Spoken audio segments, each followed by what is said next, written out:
Terre monte au ciel et crée les nuages pour que l'eau tombe.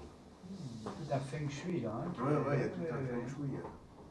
D'ailleurs, dans les 8 éléments, là, dans les 8 trigrammes, tu vois, tu as un trigramme qui dit la foudre. Et c'est en même temps l'énergie de la Terre reliée à l'énergie du ciel. Absolument. Tout comme le trigramme opposé correspond en même temps au lac et au nuage. D'accord. Alors, lac et au nuage. L'eau de lac s'évapore et forme des nuages. Donc il y a constamment tout ce... C'est pour ça qu'il y a plusieurs mots, des fois, dans un trigramme qui ne sont pas toujours évidents à comprendre. Il y a toute une dynamique. Les 5 éléments, ce qui est intéressant, bon, juste un petit détail. Non, c'est bien. Les 5 éléments sont aussi très intéressants par rapport. On stagne un petit peu dans le paradigmatique avec les 4 éléments. On ne rentre pas dans une sorte de syntaxe, de diachronie temporelle. Les 5 éléments permettent, si tu veux, de travailler sur une dynamique des systèmes, surtout la dynamique temporelle. D'ailleurs, les travaux mathématiques de Bergena étaient très intéressants, mais on a une géomancie qui est développée à partir des nombres réels. On passe complètement à côté des nombres irréels, les fameux nombres imaginaires, qui donnent la clé des subtilités. Je ne dirais pas que les travaux de Jolin, ils étaient figés. Moi, j'ai eu des rapports avec lui assez conflictuels jusqu'à la fin de sa vie dans ses cours, il ne voulait pas. J'ai pas pu le contrarier devant. Il ne voulait pas entendre parler de géomancie. Attention, un signe. C'est quoi les nombres irréels? Les nombres irréels, c'est quoi? C'est le nombre qui permet de trouver une racine carrée d'un nombre négatif. Bon, alors à partir de là, si vous voulez, dans le bricolage divinatoire, on peut exploiter la division, on peut faire des sacrés bricolages intelligents.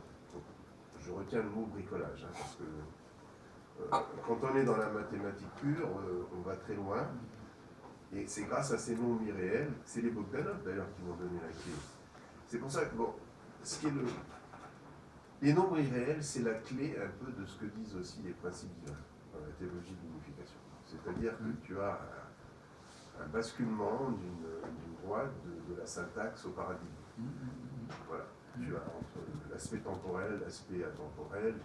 C'est de là aussi qu'il y a une inspiration par rapport au nombre irréel.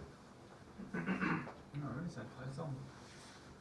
Grâce au nombre irréel, on a un basculement et on a un axe qui correspond, si tu veux, l'axe des nombres réels et l'axe des nombres irréels. Et on peut épouser tout le discours des sciences sociales avec la linguistique structurale et parler de syntaxe, parler de paradigme, on rentre dans la dynamique du mouvement particulièrement, d'où la théorie des 5 éléments est absolument nécessaire pour sortir des 4 digrammes. Voilà, à partir des 5 éléments, tu commences à avoir un 5e élément, tu peux même en mettre un opposé. Tu as bien compris le truc là, je crois. Et la svastika, c'est la clé. La svastika. Tu déroules la svastika, tu as des modèles géomantiques par extension. Tu arrives à la divination chinoise. Ça n'apparaît dans aucun traité. J'ai réussi à le trouver, et le jour où je l'ai expliqué à Jolin, il a fait la grimace. Il a fait la grimace, parce que, bon, lui, il amène un modèle géomantique qui est basé sur, il y a un système au repos sur 65 000 et quelques systèmes. Moi, je lui dis, moi, je te sors juste un système, et à partir de la svastika, j'avais sorti la correspondance trigrammique de la géomancie. Et bon, ça n'enlève rien à ces travaux, qui sont absolument fabuleux. Sauf qu'il y a un côté politique extrêmement lourd à gérer, qu'il a d'ailleurs développé dans ses ouvrages, une fois qu'il a écrit la géomancie prophétique, là, une fois qu'il a commencé à rentrer dedans, il a démoli tous les prophétismes. Il a démoli, bon. C'est vrai qu'il se base sur des critères historiques. Historiques, bon, quand on voit la façon dont aussi bien l'Occident de l'Orient, comment que ça, quand ça dégénère, hein. Et que bon, le concept de totalitarisme est très puissant chez nous. Hein. Partout, dans toutes les sociétés. Ouais. Mais difficile. Mais en étant. Non, mais il faut savoir voir les choses correctement, parce que bon, le terme totalitarisme a un côté négatif, c'est pas vrai.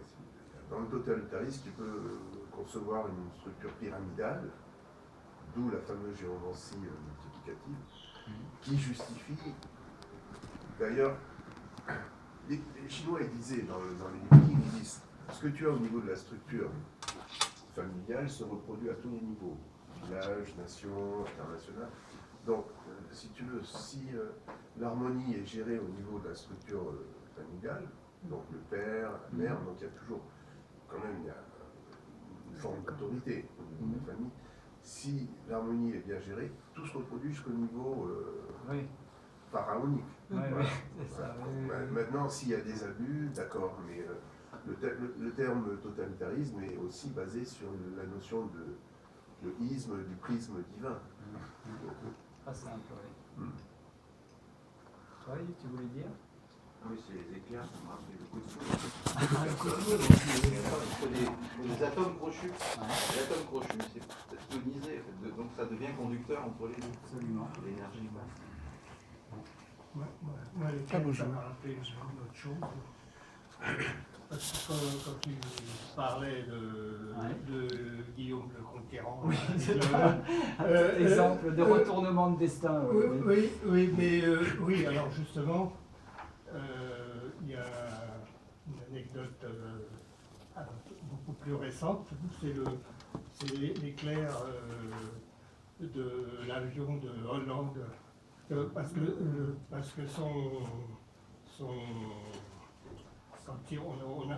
on a dit que c'était un mauvais signe. Hein. Quand il avait son premier voyage en Allemagne, l'avion avait été frappé par la foule.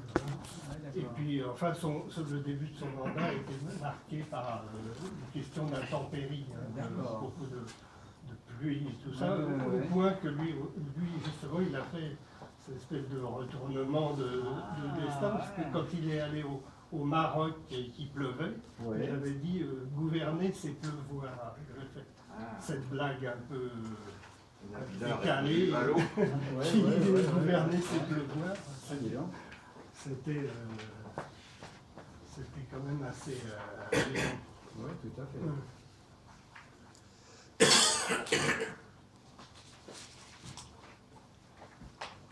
Mais enfin bon, donc ça arrive qu'aujourd'hui on ait encore cette attitude de voir des signes dans les événements naturels, on le pressent, hein, je crois parfois même inconsciemment, on voit tel ou tel événement, grand tremblement de terre, on se dit quand même, on sait que c'est dans l'ordre des choses, mais quand même, pourquoi tel pays, pourquoi tel moment, pourquoi, hein, c'est curieux quand même, hein. Bon après, non, voilà. Hein. Il y a un truc qui m'a marqué, il y a 1 an à peu près, le pape avait fait un truc pour la paix. Il avait demandé à 2 petits-enfants de venir, une fille et un garçon, à la fenêtre de son machin, et chaque enfant a jeté une colombe comme ça. Et aussitôt, il y a une mouette et une corneille noire qui ont attaqué les colombes. Alors, toute la presse était là, donc ça a été pris en photo. Tu vois le symbole. Ouais, c'est fort là. C'est fort. Ouais. Et on n'a pas parlé d'Hitler et de la mort. Comment